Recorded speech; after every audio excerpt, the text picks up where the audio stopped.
To Turkey now, where President Recep Tayyip Erdogan has pressed ahead with a widely criticized plan to cut its key interest rate for a fourth time in a row.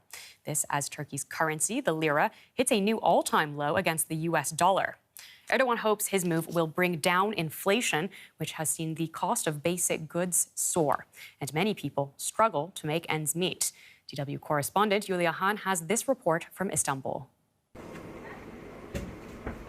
The only food Hayriye Çelik can prepare for her family is eggs and tomatoes. She can't afford more, and sometimes she can't even afford that. We have to save on bread now, because it has become so expensive. Sometimes I go to bed hungry. I don't eat, so at least my children won't starve. The Çeliks have an income of roughly 3,000 Turkish liras a month from Hayriye's husband's job. That's the equivalent of around 180 euros. It has always been very little money for a family of four, but now it's no longer enough to make ends meet.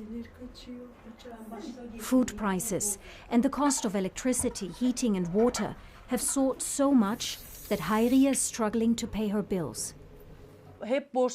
I have debts everywhere. By the end of the month, all our money is gone and we have nothing left. Hayriye Çelik is not alone. Double-digit inflation and a crashing currency are turning the incomes and savings of millions of Turks to dust.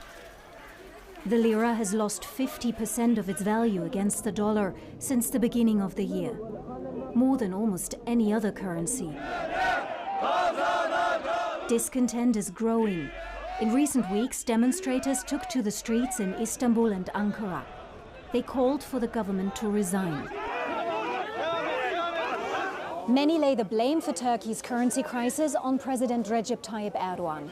Every time he pressures the country's central bank and calls for interest rate cuts, the lira plummets even further. Economists warn inflation is spiraling out of control, and Turkish consumers are the ones who literally have to pay the price.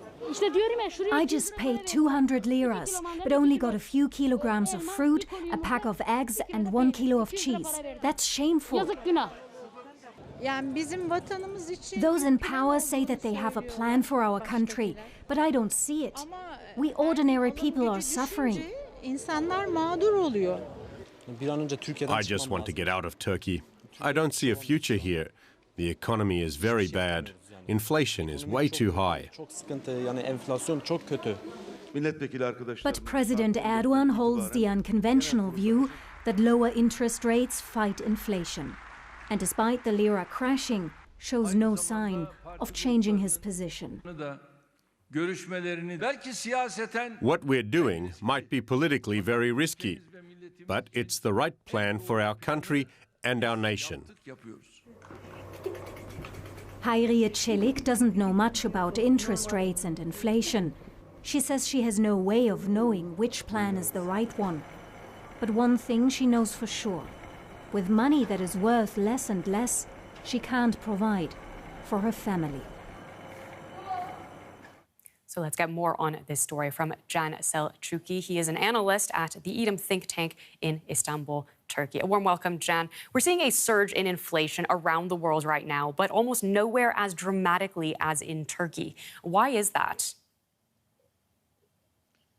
Well, a couple of reasons, because, Turkey is diverging significantly in its policy choice, in its monetary policy choice when it comes to dealing with these, macroeconomic issues. I think that's number one reason why the inflation surge in Turkey is quite different and significant than elsewhere in the world.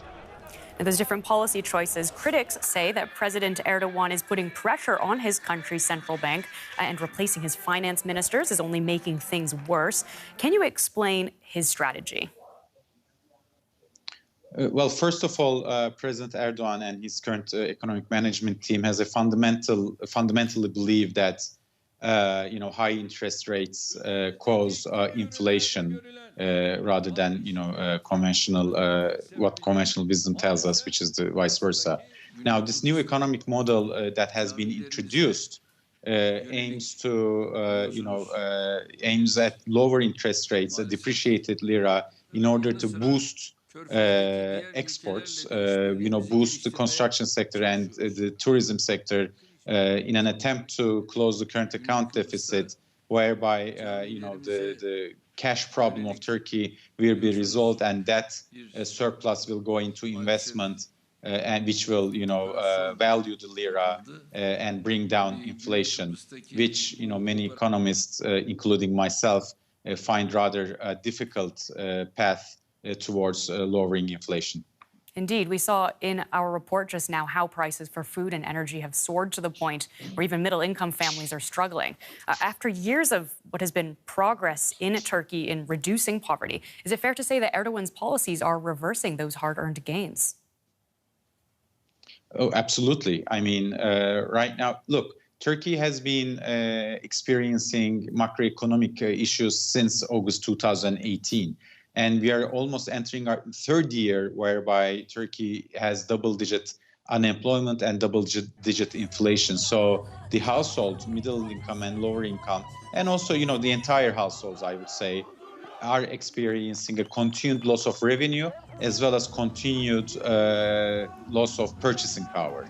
Right now, the volatility is at a point where producers are finding it, of goods and services, are finding it very difficult to price their products. I mean, at the retail level, prices are set almost on a daily basis, and longer-term trade has almost come to a stop because it's very difficult for traders to price their inputs and their final products. Can Selçuklu, we're going to leave it there, but thank you so much for joining us on DW News. My pleasure.